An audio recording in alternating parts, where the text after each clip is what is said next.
ओम शांति। आज सद्गुरुवार के दिन आप सबकी याद लेके जैसे मैं वतन में पहुंची, बाबा तो पहले से ही वतन में बच्चों का इंतजार कर रहे थे और उस समय बाबा के सामने और भी कई स्थानों से भोग लगाने के निमित्त बाबा के पास अनेक बच्चे पहुंचे हुए थे। और कुछ सेकंड के बाद बाबा ने मेरी ओर देखा और कहा, बच्चे आओ, क्या समाचार लाई। मैंने कहा कि बाबा, सब लाडले बच्चे आपको याद भी करते हैं और सब बहुत प्यार से याद भी दे रहे हैं। तो बाबा ने कहा कि अमृत वेले से ही बच्चों की याद बाप के पास पहुंची है और बाबा ने अमृत वेले से ही बच्चों को अपने पास इमर्ज किया है। और फिर उसी समय बाबा ने क्या किया, बहुत से बच्चों को सामने इमर्ज किया। तो अनेक बच्चे बाबा के सामने आकर के ऐसे खड़े हो गए जैसे कि अर्थ चंद्रमा के रूप में बाबा के सामने खड़े हैं। और बाबा एक एक को दृष्टि देते जा रहे हैं। हर एक की स्टेज जो इतनी हाई दिखाई दे रही थी। तो बाबा ने कहा, बाप को याद करते हैं, बाप के सामने बैठते हैं तो सब प्रकार की बातों से उपराम और ऊंची स्टेज का अनुभव करते हैं। तो फिर बाबा ने कहा कि आज बाप जो है बच्चों को सैर कराने के लिए ले चलते हैं। तो जैसे बाबा ने कहा तो सबके सामने एक पुष्पक विमान ऐसा था जो ओपन था, खुला हुआ है, बंद भी नहीं है। और उसकी बहुत सुंदर स्टेज बनी हुई थी और उस स्टेज के ऊपर बाबा ने कहा, हर एक अपने सामने उस पुष्पक विमान के अंदर बैठे और स्टेज पर बैठ कर के फिर उसमें एक बटन था, उस बटन को भी जैसे दबाएंगे तो वो ऊपर की ओर उठेगा। तो जो स्टेज थी वो इतनी सुंदर, बहुत प्रिय सी लग रही थी। उस स्टेज पर लिखा हुआ था निश्चल स्टेज, निश्चल, जिसमें बाबा ने कहा ये स्टेज है बच्चों की। और जो बटन था वो था अंतर्मुखता का बटन। तो जैसे वो बटन दबाते थे तो क्या था, कईयों का बटन आधा दबता था और कईयों का स्लाइटली जैसे दबा है, दबता जरूर था लेकिन कईयों का आधा, कईयों का बिल्कुल थोड़ा, कईयों का ऐसे चलता था, घूम जाता था और कईयों का बहुत कम थे जिनका पूरा बटन दबता था। लेकिन बटन दबा भी जरूर और वो विमान जो है उठा भी जरूर, ऊपर की ओर उड़ा भी जरूर। लेकिन उसके सामने क्या हुआ कि कई प्रकार के लाइट के अलग अलग कंफ्यूजिंग लाइट आ रही थी।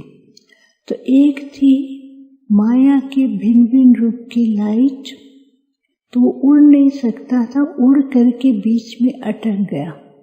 दूसरी थी कंफ्यूजन की, जैसे ना धुंधली लाइट होती ऐसी थी। और तीसरी थी हड़बड़ करती हुई, जैसे आती है जाती है, ऐसे ना फोकस आता है जाता है, आंखों को जैसे उसका इफेक्ट आता है ना, जोर जोर से फोकस आ रहा है और जोर जोर से हट रहा है। तो ऐसी तीसरे प्रकार की लाइट थी। तो ऐसे जैसे वो आते थे तो चारों ही तरफ अजीब सा वातावरण होता जा रहा था। तो वो विमान जो है नीचे से उठ भी चुका है, ऊपर की ओर जा भी नहीं रहा है, बीच में है। और जैसे बहुत दूर दूर से तूफान आता है ना तो शेक होता है, तो ऐसे शेक हो रहे थे।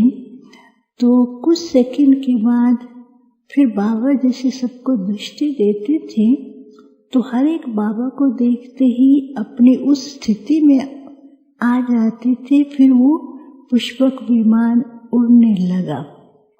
तो बाबा ने कहा बच्चों को अभी वर्तमान समय अपनी स्टेज को हाई बनाने के लिए पहले इस बात का ध्यान रखना है कि बुद्धि को निश्चल बनाना है, क्योंकि बुद्धि के अंदर कई प्रकार के संकल्प सदा चलते रहते हैं।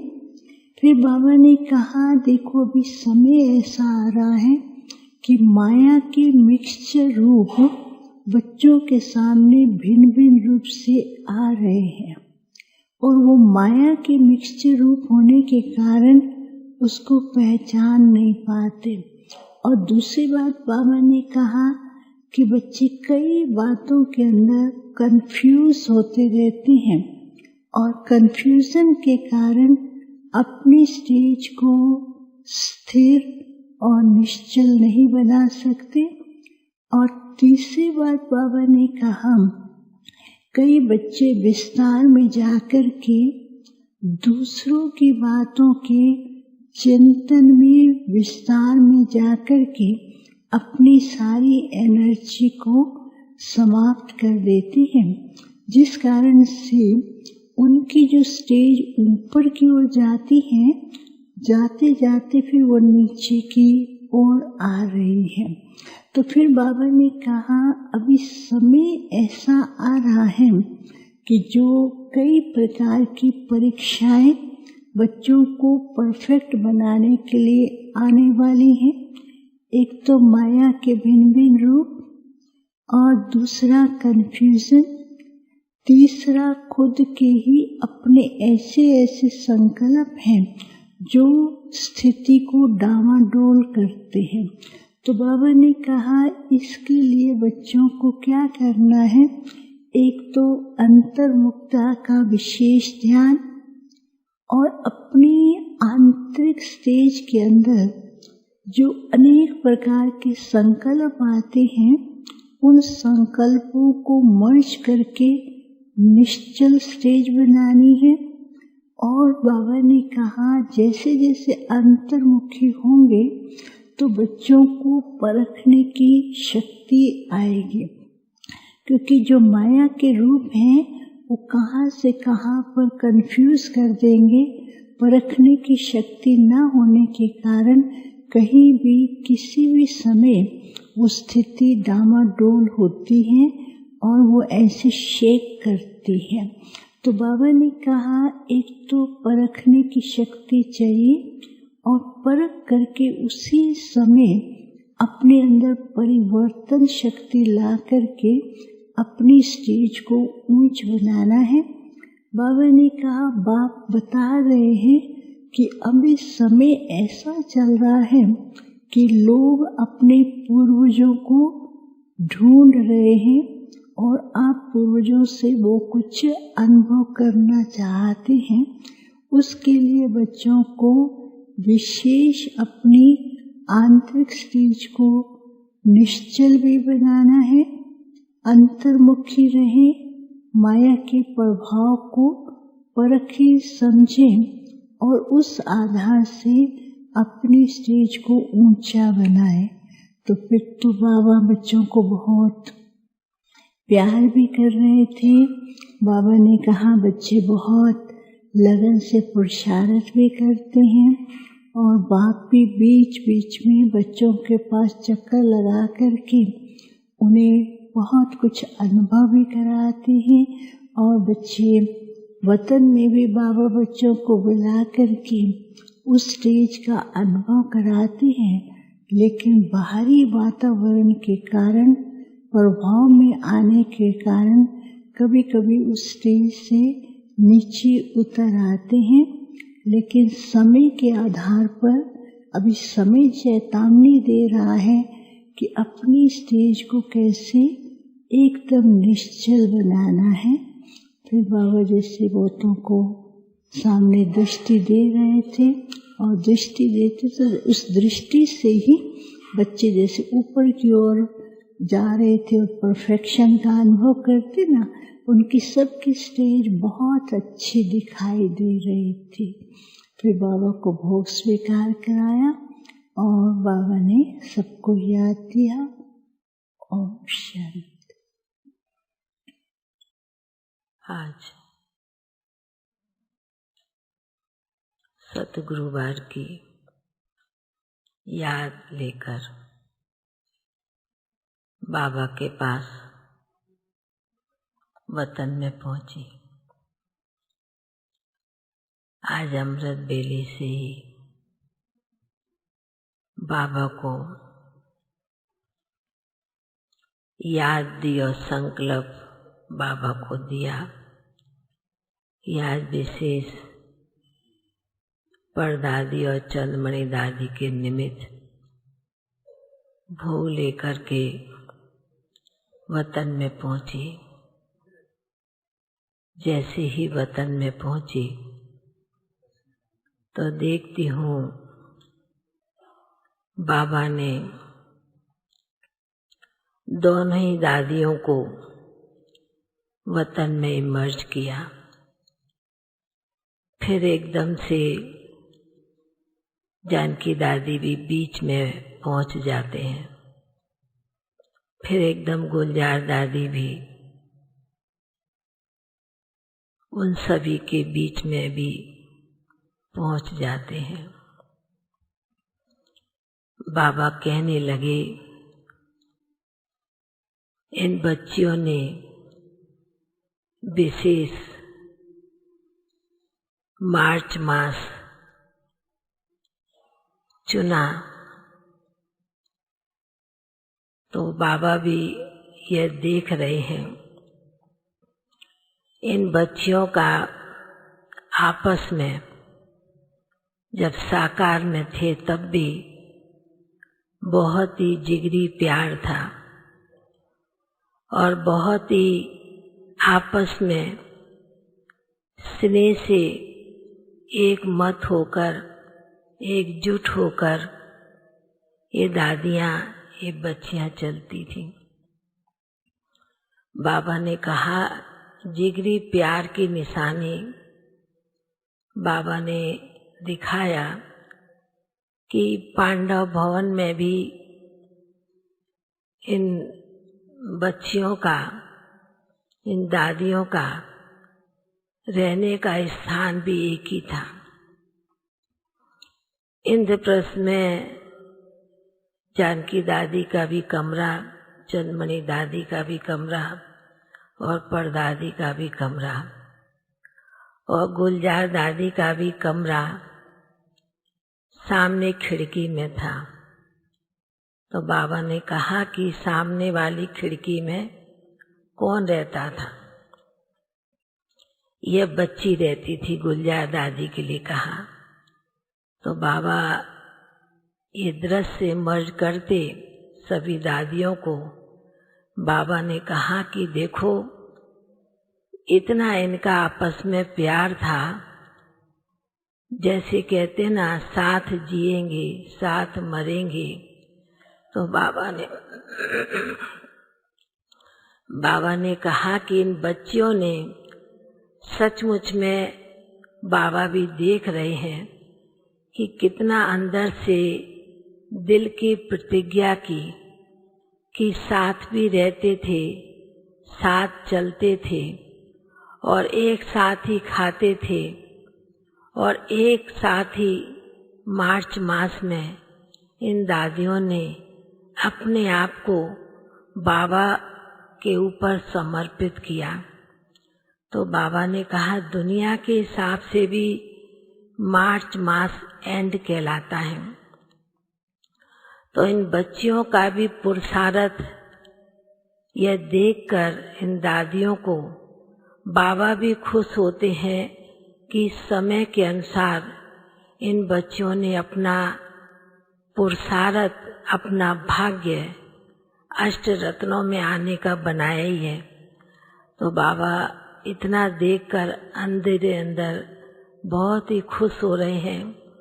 बाबा ने कहा कि जहाँ बाबा मम्मा होते हैं और जहाँ ये दादियाँ, ये बच्ची साथ रही, तो वह सभा कैसी होगी।